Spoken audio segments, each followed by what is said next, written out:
All right, so let's start with the big story that we're tracking on WION at this hour. A Florida sheriff's office has now released a dash cam footage of the shooting of the two black teenagers by police officers.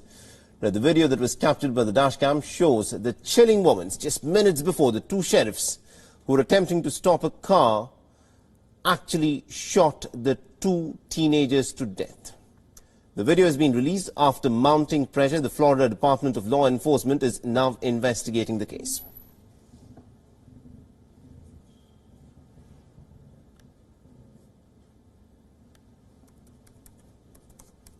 Stop the vehicle! Stop the vehicle! Stop the vehicle! Stop! 1033. Stop the vehicle, goddammit! Stop! Stop! But the Brevard County Sheriff Wayne Ivey has said, and I quote, "What we know to date is that on Friday morning, two of our deputies were attempting to conduct a follow-up investigation on what they believe was a stolen car that had just recently fled from another deputy in the Cocoa area. The driver turns and accelerates the vehicle towards the deputy, who is then forced to fire a service weapon in an attempt to stop the deadly threat of the car from crashing into him." The two officers involved in the case have now been placed on administrative leave. Local activists are trying to draw attention to what they call a lack of transparency and accountability from the sheriff's office. The teenagers, aged 16 and 18 years old, and people have expressed dismay at the lack of information from the law enforcement agencies.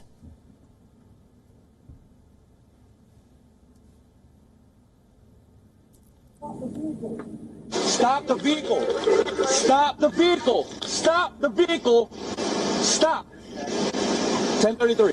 Stop the vehicle, goddammit! Stop! Stop!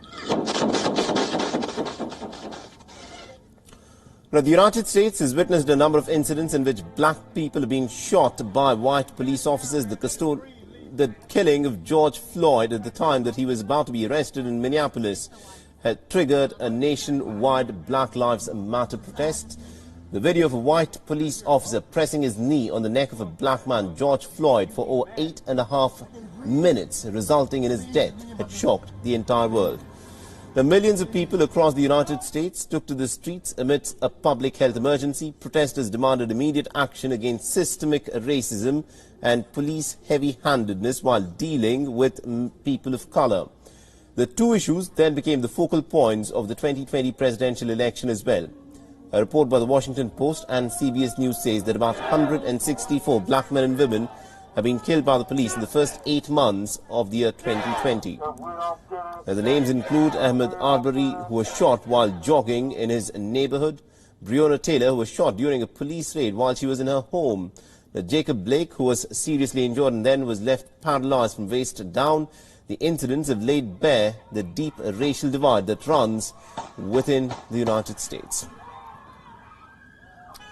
And now, to give us more perspective in terms of what exactly has happened in this shocking incident that has emerged in Florida and the ramifications this is likely to have, we're joined by senior journalist Ray Locker. He's joining us live from the city of Utah. Now, Ray, bring us up to speed with what has happened in this incident in Florida. It's being reported that the police did not give out the complete information in the aftermath of the shooting, and there was a certain opacity in terms of what the police has done in the aftermath of this incident. Well, look, I was a journalist in Florida for 13 years. I've covered situations like this. You know, very often early on in an investigation, I mean, this thing happened on Friday, information is hard to come by. The police are trying to figure out exactly what kind of information they have, what they can release. I mean, there are sometimes legal reasons they can't release information, and they want to get it out there. Obviously, the families of the two young men who were killed want as much information as possible. First of all, they don't want to believe that their kids did something wrong. Two, they have a long-standing suspicion of the police. In many cases, they suspect something may have happened that was untoward. So there's a demand for more information, and there's the institutional problem of the police either not being able to release information or not wanting to. You know, in this case, as you said, the incident happened last Friday. You are also correct when you say that the police would be looking at the legal aspects of the case, and also the family members of these two young kids may not want to believe that they were involved in the case of stealing a car. But when you look at what has happened, in the visuals that are quite clear, was it absolutely necessary for the police officers to have shot the two young teenagers to death? Look, I wasn't there when it happened. I can't put myself in the place of either one of those officers. From what I saw from that camera, it looked like the one officer who was directly in front of the car perhaps could have been in a different situation where he wasn't standing in front of the automobile. There's still a question of whether that car was actually stolen or not. We don't know that. We don't really know what was happening. So there's still a lot we don't need to know. And I don't want to speculate on whether those guys should have been in the positions they were, other than to say, by looking at that video, it looked like maybe there was another place he could have been. Right. It is the police that is claiming that the car may have been stolen, and this is a case where they were investigating where the car may have been stolen. That is why the car was being chased.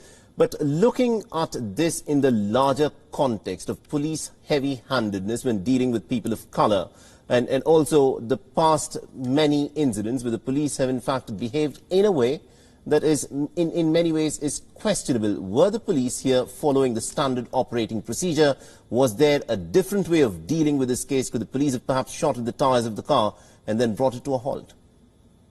I think most police are trained to shoot at the people who are threatening them, either whether they have a weapon or whether they're behind a car.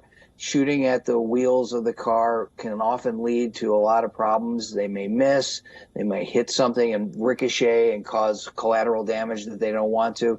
No, when a police officer pulls his or her service revolver, service weapon, they're trying to kill the person or immobilize the person that they consider a threat. And they don't think that anything other than that is effective and possibly could cause, more problems down the road. All right, at this point of time, do we see larger protests in the aftermath of this incident? Because this is an incident that has quite clearly caused a lot of outrage because of the visuals being of two police officers having shot at these two teenagers who are inside of the car. The car was accelerating. Was it accelerating directly at the police officers? Still under question. This is a lot different than the George Floyd situation or the Jacob Blake situation, where in Blake's case, he was shot in the back. He posed no threat, shot in the back. This car was coming at that officer. They had told, those two guys in the car to stop repeatedly. They did not stop. One wonders, whether they heard him, what was going on, at that time. So I think there's enough differences by looking at this video that maybe that might kind of tamp down some of the tensions. But look, whenever somebody gets killed in a situation like this, passions are high. Minority communities in the United States have long had a troubled relationship with law enforcement, and because of examples like this, and I expect that it will probably continue. So what do you think has actually changed the aftermath of the Black Lives Matter protests? Has there been any kind of change that is tangible in the way in which the police operates while dealing with people of color? Well, I'm sure there have been. Look, we only see the bad episodes, and it's so much easier now than it used to be to get video like this for it to go viral around the world. We never see the millions of other interactions between law enforcement officials and ordinary citizens. Sometimes they're tense. Sometimes police act like racists. Most of the time they don't. They can be very helpful, and those are difficult jobs. We just don't know. And every time we see a situation like this, it confirms many people's worst suspicions. Right. And also, Ray, just before we let you go, you said you've covered incidents like this in the past. Now, one of the details that has actually come forth is that in the dashcam video that has been released, the first 36 seconds of the video, there is no audio recording. So we do not get to hear as to what was the conversation that was going on at that point of time. So how does this case go on from here? What happens legally from here on?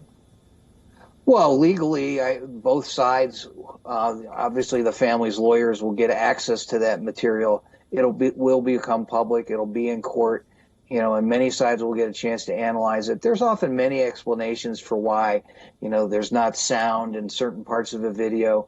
I can't articulate every single one of them, but a lot of stuff happens in these cases that, you know, people don't understand. It's an accident. It's not necessarily a conspiracy on the part of law enforcement. And that's why you need to have an open, direct investigation into this in which no side is hiding what happened. Absolutely. And hopefully that'll happen in this case. Absolutely, indeed. We'll have to leave there. Thank you very much indeed, Ray Locker, for joining us and getting us all those insights. Now, this, of course, is another incident that has caused a lot of outrage. People are also asking questions why the police took so long to put out this video in public domain. And even when they've put out this video in public domain, why is there no audio in the first 30-odd seconds of the video? This is a story that we will continue to track. But